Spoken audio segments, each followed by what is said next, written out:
Ricardo, me diz uma coisa, por que você foi parar no tribunal militar em 1984? Qual foi a acusação? Primeiro foi o envolvimento que eu tive com com uma colega minha na universidade, né, a Beth, e é, os pais dela, eu não sabia, tinham envolvimento com o SNI, Na né, época, você viu, né? o Serviço Nacional de Informações. E aí, quando eles descobriram quem eu era, eu frequentava a casa, namorava na porta, tal, né? Quando eles descobriram, eles prenderam, né? Isolaram, colocaram ela no quarto. E ela ficou presa durante um mês, não levar comida. Até numa dessas ela foge e vai para casa, Pra tua casa. para minha casa, dos Você, meus pais, os seus pais, ali é, era na na Aristide Oeste de Lobo. Novo, né? É. Mas digo bem, cara, vão vir direto para cá. Aí eu levei para casa do Babá e da Berra, né? E entramos em contato, né, com os pais dela, para explicar que aquela situação Uhum. era inadmissível. Eles disseram, não, nós vamos encontrar e nós vamos dar fim em ti. A partir dali, a organização, Os pais dela. os pais dela, a partir dali a organização definiu que eu deveria ficar na clandestinidade. E aí não voltei mais para casa, nem ela, e nem frequentávamos a casa de nenhum dos nossos militantes, né? E passamos aí para casa de pessoas que não tinham nada a ver com a organização ou nenhuma ligação com movimentos estudantis ou movimentos sociais. E ficamos 25 dias assim, até que tomou repercussão nacional.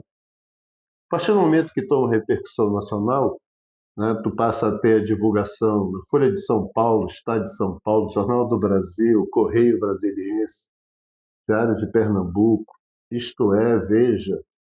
A partir desse momento, né, aí, quando a gente passa a ter essa visibilidade, é que se consegue um canal de negociação.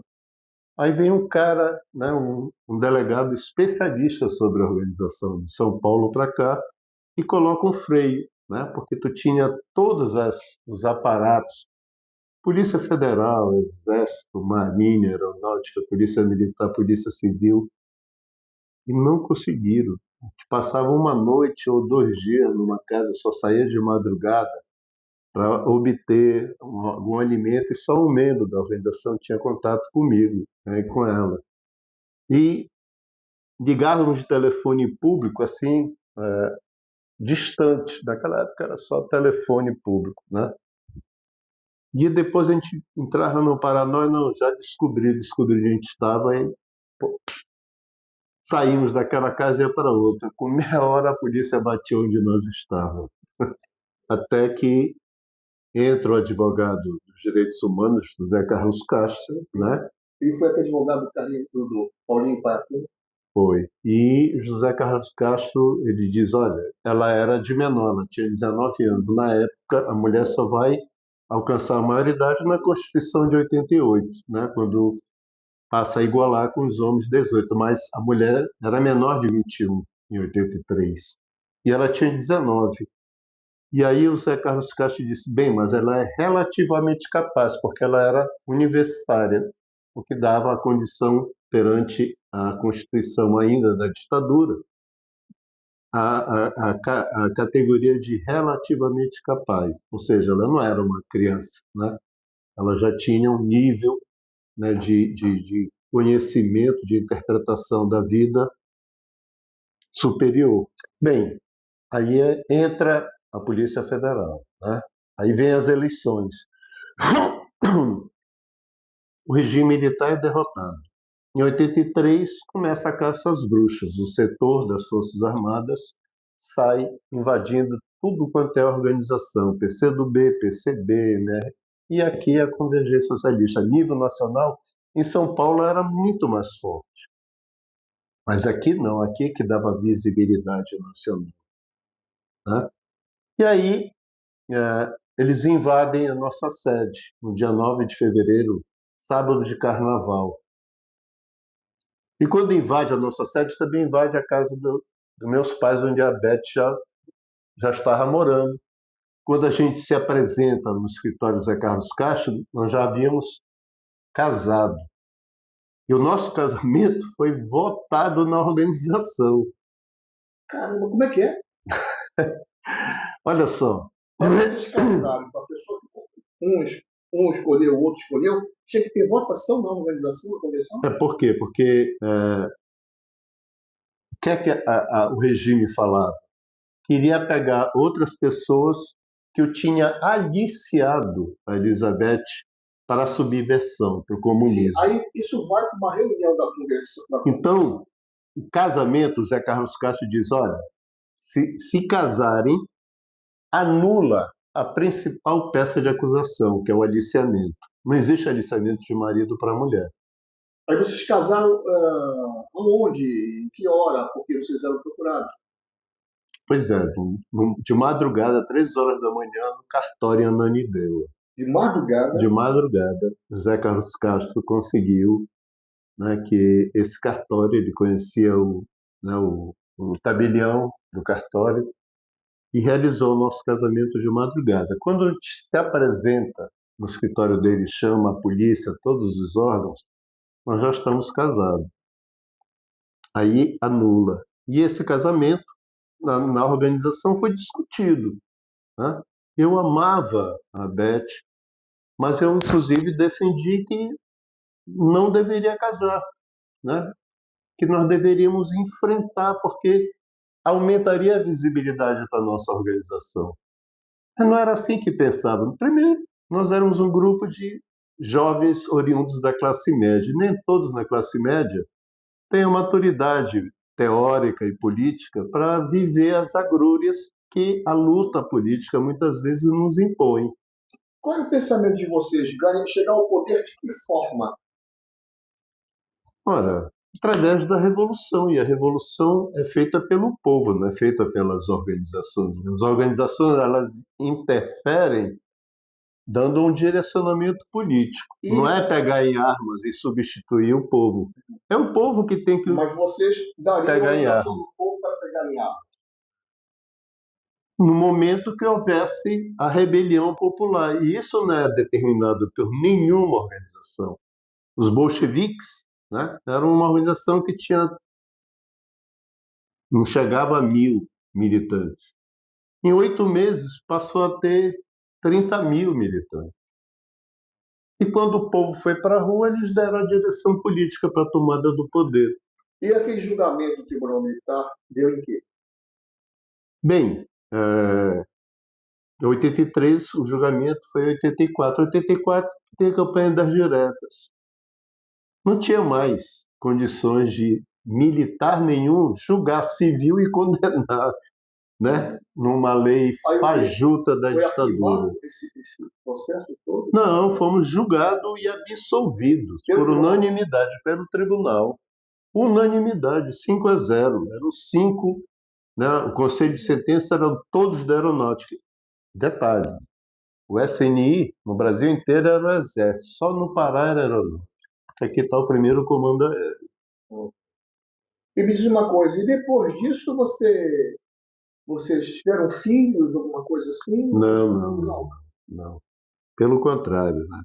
Perdemos 2 filhos, porque sofrimos uma perseguição. Todo mundo fomos indiciados, né? Depois que eles invadiram a sede, levaram todo mundo para interrogatório, eram 38 membros da organização, 38 jovens, estudantes universitários e secundaristas, e um professor, que era o universitário, que era o Babá. E depois desses interrogatórios, indiciaram mais 7, como eles faziam questão de dizer, olha, nós vamos pegar outros, porque você já está indiciado. Entendeu? Eu já estava indiciado na lei de segurança por ter aliciado a Beth para a subversão. E, a partir dali, nós conseguimos, né, pela luta política, pelo apoio, pela solidariedade, né? A organização a nível nacional fez uma campanha internacional onde onde houvesse um parlamentar trotskista num parlamento, ele apresentava uma moção colocando, né, exigindo, cobrando a nossa liberdade aqui no Brasil, e era encaminhado para o ministro da Justiça, que era o Ibrahim Abiakel, né, aquele homem que teve umas pedras no caminho, no governo Figueiredo. Né? E aí, o parlamento da França, o parlamento da Inglaterra, o parlamento da Espanha, o parlamento da Suíça, todos enviavam carta aprovando e cobrando a liberdade dos 8 jovens no Brasil, no norte do Brasil. Isso pesou muito na superestrutura do regime militar na época, né? O nome desse cara que dirigiu essa campanha, que era um membro da Quarta Internacional, era um argentino chamado Nahuel Moreno. O que era a Quarta Internacional? O que significa isso, Quarta Internacional? Olha, houve a primeira internacional, foi fundada... Internacional o quê? Internacional Comunista. Comunista. Houve a primeira internacional comunista, né, que foi fundada por Marx, né, e Bakunin, que era um anarquista, e levou o racha. Depois surgiu a segunda internacional, né, que era social-democrata, a terceira internacional, né, que foi já fundada por Lenin, né, Trotsky, que vai ser oriunda da Revolução Russa, e depois ela se degenera e Trotsky vai fundar a Quarta Internacional. Eu te pergunto hoje, né, se fala muito do comunismo, né? Nós temos países comunistas. Não temos países comunistas. Não. O que são então esses países? China, E Rússia e Cuba. Não. Olha, a Rússia primeiro acabou, né, o Estado operário em 1989, né, com a queda do Muro de Berlim. Hoje a Rússia é um Estado burguês. É né? burguês. Então, quer dizer, esse rótulo de países comunistas como China, Rússia, Cuba, até Venezuela, não são comunistas? Não são. São ditaduras? Também não. Não? Mas você não tem liberdade de expressão lá, cara. Como que tu não tem liberdade de expressão? Na China, por exemplo. Na China tu tens do jeito que eles querem, né? Não é do jeito que eles querem. Tu tem a mais ampla democracia. Só que a democracia... É de um único partido, né? Sim, mas de que forma que ela se organiza? Através dos bairros, por todo o país. Elege-se deputados por bairro, depois por estado, por províncias. Depois até chegar, né, no Congresso com 2.000 membros, representando os mais amplos setores da sociedade chinesa. Mas lá, por exemplo, nós não temos vários partidos políticos, é só um. Não, existe várias correntes de pensamento. Vamos lá, cita que o pessoal não sabe. Não vou te dizer, né, o nome das correntes de pensamento, mas existem pessoas que levantam divergências em relação à condução dos planos quinquenais. E elas não são eliminadas. Essas divergências, elas são colocadas, clarificadas no Congresso, e depois todo mundo acata o que é decidido pela maioria. Então você acha que a China é um país burguês, a Rússia é um país onde a burguesia predomina, então a Havana também, lá em Cuba, e Venezuela são países burgueses? Não, é diferente. A China e Cuba são diferentes. Né? A China tu tem uma economia estatal, né? Com uma economia, um país, uma política estatal, mas com uma economia capitalista. Né? Que regime nós temos em Cuba, por exemplo, Carlos? Como é que tu avalia Cuba? Cuba tu tem um Estado burocrático, né? Um Estado socialista burocratizado. Uma burocracia que controla todo o Estado. Né? E tu tem liberdade nas discussões, liberdade, mas, por exemplo, na organização. Internet lá, com o mundo ocidental, não tem. Por exemplo, eu estudei em Cambridge, por causa das voltando à China, né? E eu conversando com uma colega chinesa, eu disse, me dá teu e-mail. Não, a gente não temos contato, eu não posso ter Gmail. Isso nem Hotmail, também não. Então, por que não existe? Em Cuba também não tem essa comunicação. Por que não tem essa abertura para que o povo possa conhecer outros países livremente, sem que tenha a censura do governo? Não é a censura. Tu sabe que jamais o imperialismo, o capitalismo aceita, né, a existência de um Estado que não seja subserviente ao império. Uhum. Então, você tem que exercer, né, as suas próprias formas de organização, inclusive da internet. Tem lá formas de internet, não é Gmail, não é Hotmail, mas tu tens os sites de internet da China. Da China, por exemplo, por que não pode se comunicar com o resto do mundo? É isso que eu te pergunto. Com o próprio, como você diz, imperialismo, tá? Haver troca de informação, até sinal de concordo e convencer as pessoas do contrário. Convencer as pessoas do contrário? Sim, de que eles estão certos. Porque existe hoje no mundo, Carlos, muita discussão. Que o comunismo lá, a Rússia não permite. Então, tinha que ser aberto isso. O pessoal dizia, olha, não, aqui não é assim. Eu não consigo, até hoje, todos os colegas que eu tive chineses, eu não consigo contato com Tu eles. quer ver só um negócio? O que é que tu tinha antes, quando o mundo era bipolar? Tu tinha Estados Unidos e União Soviética, Guerra Fria, né? Tu tinha OTAN e... Como é o nome da organização? Organização do Tratado do Atlântico Norte, tá? E o Ah. resto da sua organização? A outra era... Cara, a quimioterapia me dá muitos lapsos de memória. Se chama Pacto de Varsóvia. Sim. Bem, com o fim do Muro de Berlim, a queda do Muro de Berlim, o que é que faz a União Soviética? Ela também acaba com o Pacto de Varsóvia. O que é que faz o imperialismo americano? Ele vai avançar. Ora, naquela época se discutia, inclusive, da própria ex-União Soviética, a Rússia, entrar para a OTAN. Mas o imperialismo dizia, não, nós queremos a riqueza desse Estado. E foram avançando. Ora, o que é que tu tem hoje? Tu tem a guerra da Ucrânia, que é uma guerra por procuração entre Estados Unidos e Rússia.